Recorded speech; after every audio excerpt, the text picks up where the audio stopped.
Ho, ho, ho. Merry Christmas, everyone. Come closer and know me better, man.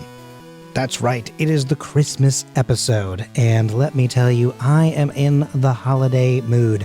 I'm a very big holiday guy. I kind of talked about it probably a little bit during the Thanksgiving mini-series that I did earlier this year, but, you know, we're taking a little side quest here today. Normally, the challenge for this channel, is to do all 151 Pokedex entries in the game of Pokemon Yellow as a solo challenge, but today we are once again taking a little side quest, a little side step, if you will, into the realm of Pokemon Crystal to take a look at one of the 100 additions that were added to the Pokedex in that generation and take a deeper look at the Pokemon Delibird. I almost read the nickname that I gave it, which is Shady Penguin. Just sort of a little thing, like if you follow any other content creators within the Pokemon realm, it's kind of a if you know, you know type thing, right? But either way, this is for sure the Santa of Pokemon. I mean, look at him, even that back sprite, you just kind of see the image, right, of Santa, a right jolly old elf, right? And he's just got a belly that's round, like a bowl full of jelly, and, you know, he doesn't smoke a little pipe, and there's no little wreath of smoke around his head, but, you know, I feel like we're still there. I think the spirit is still there. He kind of looks like he has a big white bushy beard. He looks like he has a pack that he's, you know, a little peddler kind of opening it up and getting ready to put the presents out. And speaking of presents, you will notice that, yeah, it's the only move we've got. Whew, boy, yeah, listen, so Delibird is not a good Pokemon. It's good for the bit, it's good for the getting into the holiday spirit type thing, and it's going to give me, I guess, an avenue to have a moment to talk about Christmas at some point here, but yeah, I feel like it was just a thing where I thought to myself, you know, I'm already doing some kind of themed type things earlier this year with Thanksgiving and with Halloween. Obviously, we should do something for Christmas here on our first year. Maybe this was one I could have saved for later, but, you know, it just sort of felt right. It's the first one. Let's just do it out the gate. And who knows? Maybe next year I'll return and do it again, and maybe I'll be faster at it. Ooh, I don't know. Could be. Could be.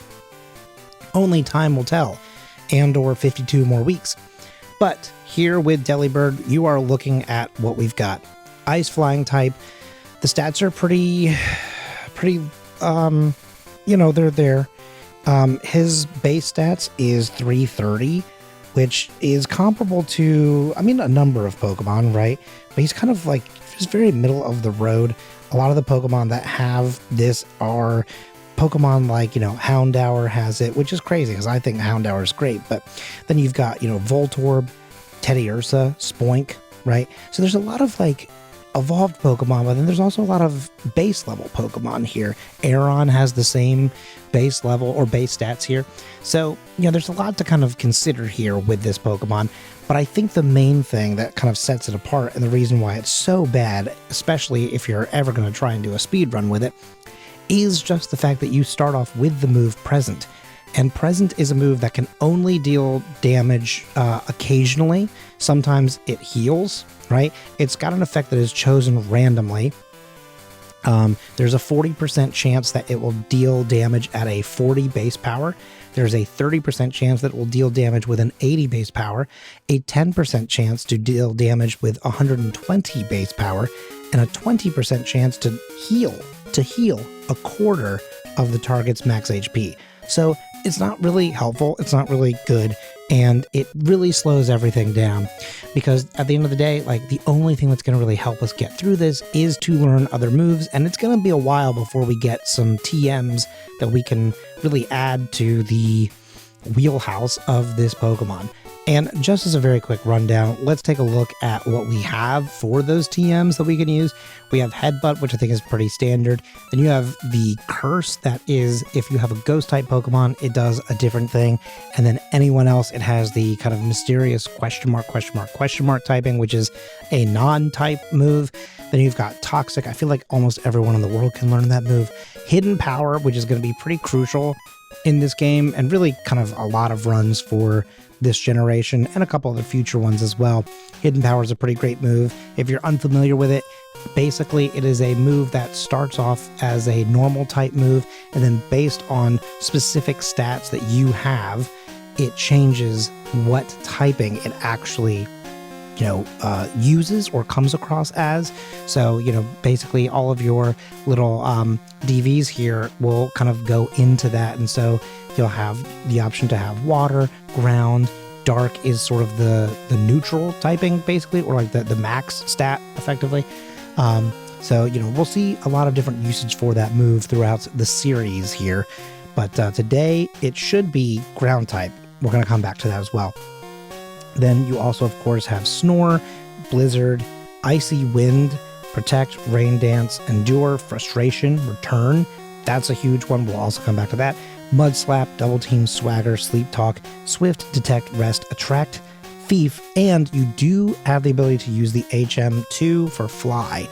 So there is some type coverage here. There is some ability here to get some kind of core usage out of this Pokemon. It doesn't really have anything to help set itself up, so that is kind of a bummer, I guess, maybe is the best way of putting it, maybe like lightly, right? There's nothing really to help boost these stats and the struggles of this little present peddler and this little penguin boy. I don't know what else to really call him. But he is just sort of doing his best, and I think that's kind of all we can really ask. So some of this stuff I think is really not going to be helpful. I don't really like using Protect. I just sort of feel like it's a little hokey. Using things like Snore and Rest and everything like that does feel like a potential opportunity, but I feel like it just kind of takes away other opportunities to have coverage on other things. So we're really going to be looking more at just straight up attacking and have to hope that we live through these fights without being able to heal ourselves. Fly, as I mentioned earlier, is going to be one of the only flying type moves. Not one of the only, it is the only flying type move that I have access to, but that is something that will give us Stab, which is the same type attack bonus. And then, of course, any of the ice moves will also do that for us. So Blizzard and more than likely Icy Wind. Blizzard is obviously a very strong move, but it has a high chance of missing, and it doesn't have a lot of PP. And when you get into situations like the Elite Four, you need to be able to use it multiple times because, what if you miss, right? So Icy Wind, it's probably going to be. Mud Slap is a ground type move that it can learn, but as you can see, the base power is only 20, so it's very weak, although it does also have extra usage in terms of being able to lower the accuracy of your opponent. So there's some interesting things to use here. Return is kind of just like Hidden Power, a move that you're probably going to see quite a lot in Gen 2 especially. Return is just a move that the higher your friendship is with your Pokemon, the more damage that it does. And it's something that would be pretty useful, pretty beneficial to have even at this point within the game. It would be kind of a low number, but we barely scraped by this first badge. And even though we did do it first try, Delibird is already looking to be a scary run. And the main reason for that, the main component behind that, is to kind of go back to the discussion that we had previously about the move Present. Present is such a gamble move, and it's weird. In some forms of video games, I love the Gamba aspect, right? But I don't like to Gamba in this way, because that is our first reset as we accidentally, or purposefully, technically, I guess, heal the Scyther, and then we lose to Fury Cutter. And I just sort of feel like Bugsy is not someone that I should be struggling against. Maybe this is sort of a, old school thought point. There's just a part of me that kind of looks at bug Pokemon, at least within the first couple of generations, and goes, you lost to a bug trainer? Come on, man. Get it together. Get your act together. Come on. Come on, little penguin. You can do this. See, there you go. You just got to roll the dice better.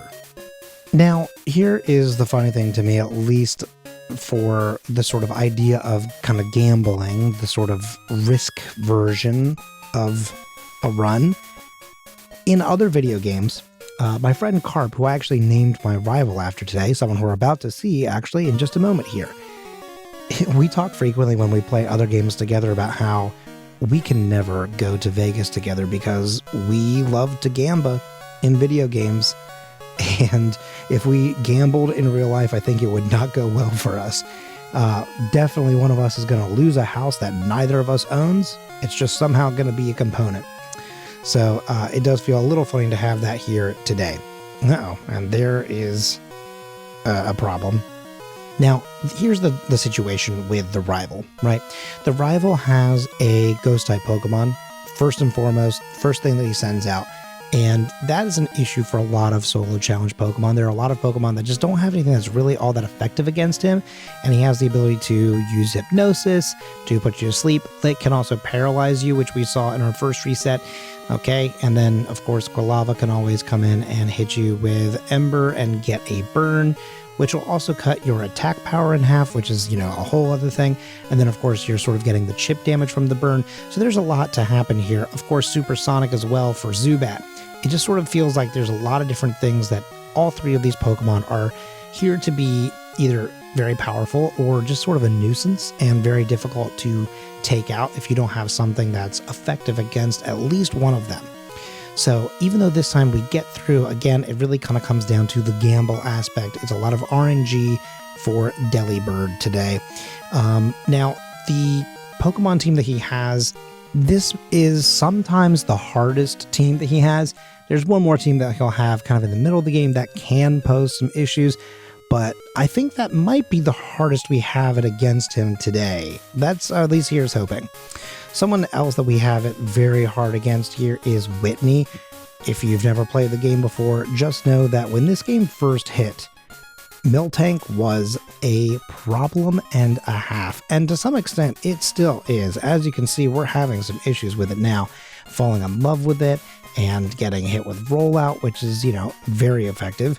And that's the main reason why I want to use Mud Slap as much as possible. It obviously doesn't do a lot of damage, but the big thing here is that I need this Pokemon to miss and constantly, because rollout just gets stronger and stronger with every usage, and it's already doing a little close to half with just the first unpowered up move. So I'm trying to mitigate as much damage as possible, but it still gets through, and so I have to take yet another reset. We're going to see quite a few here, just because, again, the way that this Pokemon is set up is made for a big problem. It's kind of a big wall that a lot of people face in this generation. It's very interesting to come from Pokemon Yellow, where your third gym leader of Surge is extremely easy, extremely simple, and then to come to Whitney, who has Miltank that is quite literally a tank. It hits so hard, and it's very difficult to take out. But today, we do it, only a couple resets to it, and I would say that that is kind of a gift in itself, right?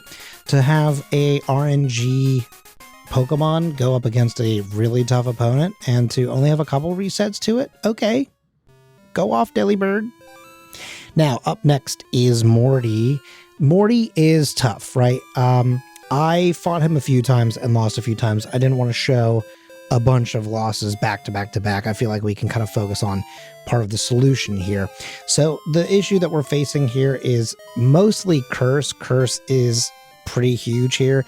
Curse is a move I was mentioning earlier that does a different type of damage and does a different type of thing when you are a ghost type Pokemon. So it keeps kind of doing chip damage and it gets worse and worse. So what I've decided to do is after a few resets, I leave the gym and I go pick up Hidden Power. That's just outside of Lake Rage. And I'm going to teach it to this Delibird. Now, things are going to be interesting because as you can see on the right-hand side of the screen, it does say it's a ground type move. In my learn pool here, it clearly says a dark type move. So something has gone wrong. And admittedly, it actually took me a couple of times playing through Crystal for me to realize where I was setting my stats incorrectly. I was in the wrong menu when I was going through this to fix that up, to guarantee that we had the correct move.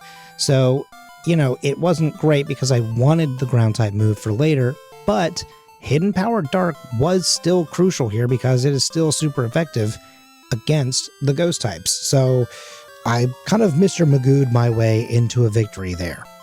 Up next, typically I will probably skip the Kimono Girls just because it's just a bunch of evolution fights, and that's how you end up getting the move of Surf to move on to the next plot point here in the game and to the next couple of badges. But I'm actually going to use this sort of section here as a moment to take a brief side moment, whatever, side conversation with you all here that's unrelated to Pokemon, but about the holidays. So I've mentioned a few things here. I also just mentioned Mr. Magoo even, and I love the Mr. Magoo's Christmas Carol. I truly love my very all-time favorite, Muppets Christmas Carol. You can't beat it. But there are just so many holiday movies that I really, really love. Like I said, I'm a big Christmas guy. My family is really into the holidays. My dad's side of the family specifically, or in particular, I guess, is probably the way to word that. My mom is also very much into Christmas. But yeah, we watch all these movies all the time. It's a tradition to put on White Christmas as you decorate the tree, and there are quite a few trees in this family, so that means that we typically watch that movie a few times every year. I've already watched Muppets Christmas Carol 5 times this holiday season, which is less than my weekly intake, I guess you could say, last year, but also not my lowest. I think it kind of fluctuates depending on how busy I am, and I will watch it again. Well, okay, I'm recording this not on December 24th, but it's coming up in a little bit, so I will watch it again in a couple of days on Christmas Eve to go into, because One Last Sleep Till Christmas, it's a song from the thing. If you haven't watched it, that's not going to make sense. But anyway, I would just love to know what things that you and your family watch or do to get you into the holiday spirit. I would love to have this video come out on Christmas Day to just sort of kind of have some holiday spirit, to keep it in the theme that I've already done, and also just to be a little bit of a bastion of content if you are, not able to make it home for the holidays, or perhaps you're just like, hey man, we opened the presents and there's nothing happening until, maybe football on the TV later, or until we open gifts with the rest of the family at someone else's house. Whatever the case may be, maybe you need just a little something in between. So, I figured it would also be nice to just to sort of have a moment here with the community here on Christmas. I have edited this and a couple of other videos, both for this channel and for some other channels that I'm a part of. So by the time this comes out, I am officially on my own Christmas vacation, but I will check the comments throughout the next few days here just to sort of see what people have to say. If I'm asking you to comment and share your holiday with me, it would be weird if I then didn't look to see what you had to say. So feel free to hit me up here. Would love to hear about what you've got going on. And, thank you so much for sharing your holiday with me. And vice versa, I would imagine, right? Can I thank you for letting me share my holiday with you? That feels very conceited, but I hope you know what that means. That's coming from the bottom of my heart. I just really love the holidays and what it means to me, my friends, my family, and my community. You're all a part of that, and you're all a part of my year. So thank you so much. Okay, now that I have kind of gone on my little, Christmas movie, Christmas spirit, whatever rant, I think that we can finally get back to it and go talk to Olivia, or Olivia? That's not her name. I'm in Olivine City. I just combined Olivine with just, I guess, a different name. I don't know how I did that one. That's pretty silly, I guess. I meant to say Jasmine. We're going to go talk to Jasmine to find out that I'm going to have to swim across the ocean, get some medicine for an Ampharos that is the light of this lighthouse, and then also while I'm there, I will fight Chuck. That's awesome. I wonder if I should just start calling her Olivia from now on and just sort of see who pays attention. Kind of another classic if you know, you know type thing. But also on the flip side of that, by the time I do another Crystal video, I may forget it. So who knows, maybe someone in the comments will be like, oh, good to see Olivia again. And then I'll be the one going, what in the world are you talking about? Smooch him. I hardly know him. I fear that my sort of good spirit of the Christmas time has infected my mind, and I'm not as serious as I probably should be for this video, but I'm having a great time, and I hope that you are too. And we just got unbelievably lucky. By the time I even got that out, we have absolutely owned Chuck. That should have been disastrous being put to sleep. We wake up instantly and just put him in his place. That feels good, especially for a Pokemon that does not have a move that's super effective against him yet. Ooh, don't mind if I do. And speaking of don't mind if I do, we have picked up the move HM2, which is Fly, which means that we can finally get rid of Present, and we are set. An hour and 21 minutes in, we are set up for success for the rest of the video-ish. Kind of. Ish and kind of, specifically because, unfortunately, Olivia here, wink wink, does have 2 Magnemites that both have Thunderbolt, and that's a problem for a Pokemon that's part flying. So, what we're going to need to do is we're going to need to think about how we can have a solve here. And I've got an idea, especially because, again, our hidden power is not working the way that it's supposed to. What we're going to do is we're going to just train up a little bit by going through all of the Team Rocket stuff here in the sort of Lake Rage storyline. And then we're going to go to the 7th badge, actually. We're going to skip the 6th one for a brief moment. We're going to go here to the 7th one. We're going to actually, I have already done it, but we're going to fight all of the trainers here in the gym. Then we're going to go up against Price. And this one's just sort of a neutral fight, right? Just a neutral ground. We both have ice/something type Pokemon. So it's really just sort of like I don't do super effective stuff against him and vice versa. The main thing here is that Blizzard will still do a fair amount of damage just because it'll get same type attack bonus, and it's a high power move. So the big thing for me here is I just use Mud Slap as many times as I can to lower his accuracy a bunch, and then I just start headbutting and we get the win. So that's going to give us another badge. It's going to give us another boost to our special attack, actually, which is going to be quite nice, because then what we're also going to do is we are going to teach the move that I just picked up here. So we're going to pick up Icy Wind, and we're going to put it on this turn set. Now, the problem here is you're looking at this and you're kind of going, well, where am I going to put it? Even though I would love to have had a ground type move, it's the kind of type coverage that I kind of desperately need here. And the hidden power situation just was wonky. Something went wrong, but we'll fix it in future ones, right? But yeah, okay, come on, man. How did you manage to misstep there? Okay, so yeah, I figured at this point, Mud Slap is a 20 base power move. There's no same type attack bonus. It's time to get rid of it. So we put Icy Wind on, and we are now going to fly back to Olivine City, to Jasmine City. I don't know. Maybe I'm forcing that bit too much. But now that we're back, we are also a few levels up, which is also a nice little benefit from having done this sort of out of order. And we're going to go through here, and they should be nice and easy. We've got ourselves a better move. See, look at that. It still didn't do enough. It didn't one-shot. Okay, you have to stop that. You can't be confused, man. You're going to have to survive these, because they're going to do, yeah, okay. Uh-oh. Ew. Yeah, just sort of mentioned that, like, oh, yeah, we did all this training and we're going to be even better. I mean, it's not super effective, so we're still having the same problem that we were already facing. Okay, that time we get paralyzed. Don't even get a second hit in.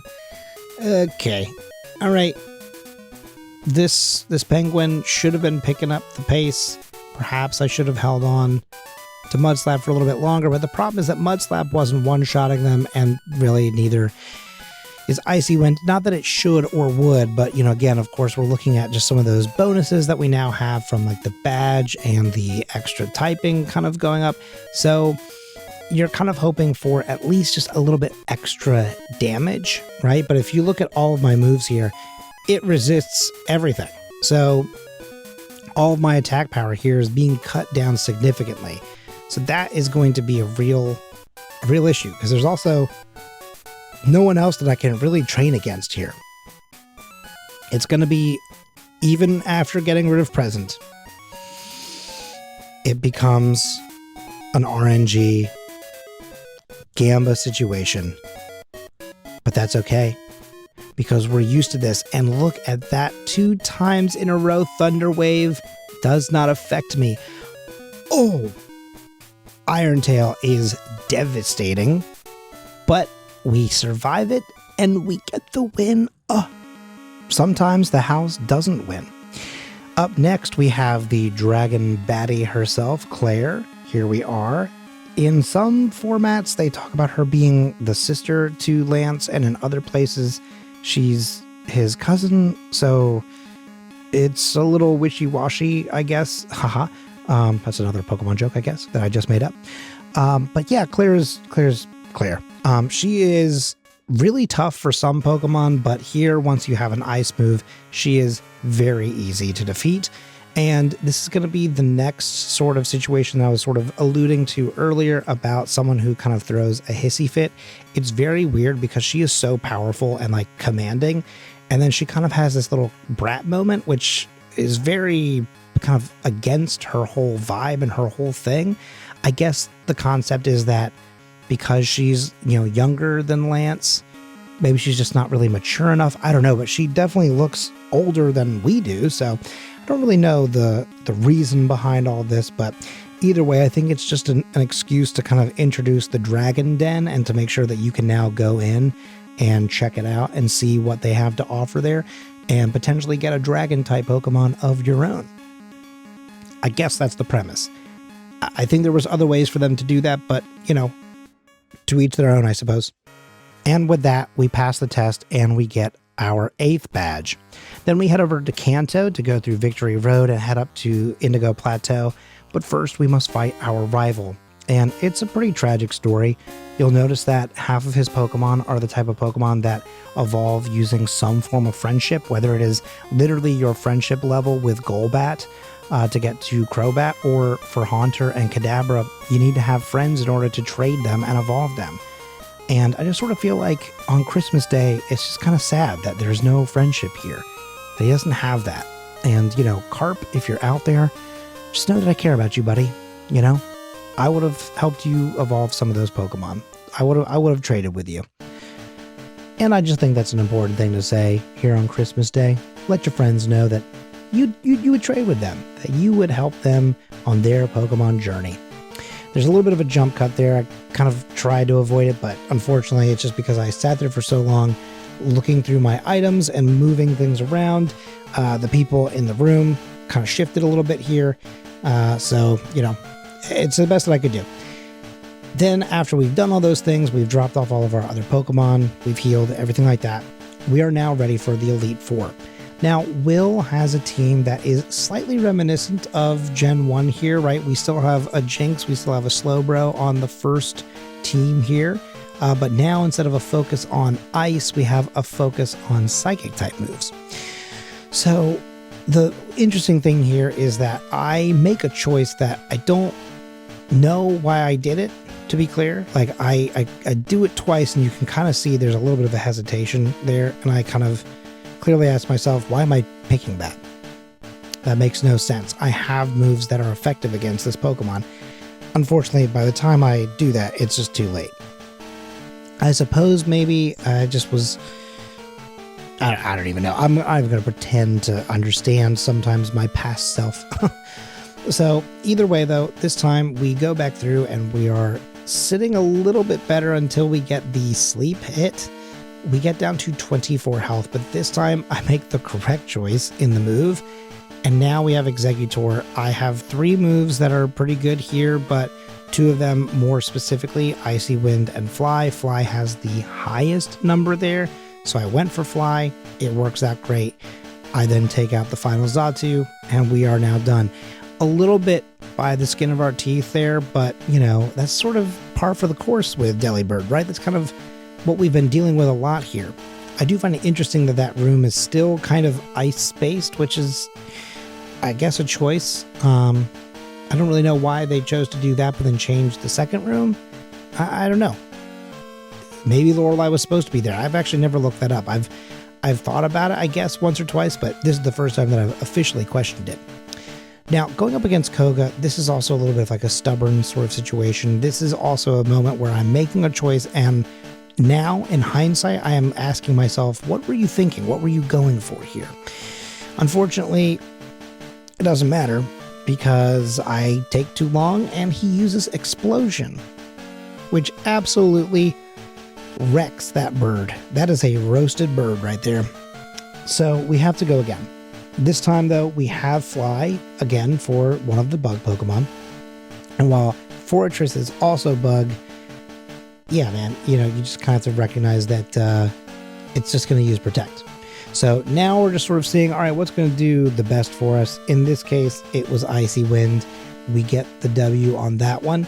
Muck, we don't have a ground type move, but it's okay. We can still two-shot it. Then we have Venomoth up next, and Icy Wind does not fell it, but that's okay. Once again, another two-shot. It doesn't have a lot going on for it there. And we can actually one-shot the Crobat because flying type meets ice type.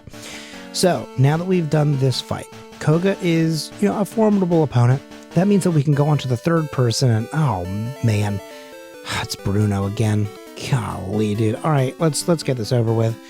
Now, we're going to have another interesting situation here. I'm going to let you know ahead of time. I remember this.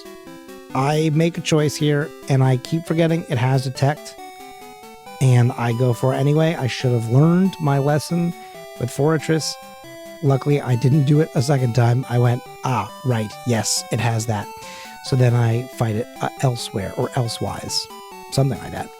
Now we are set up against everyone else.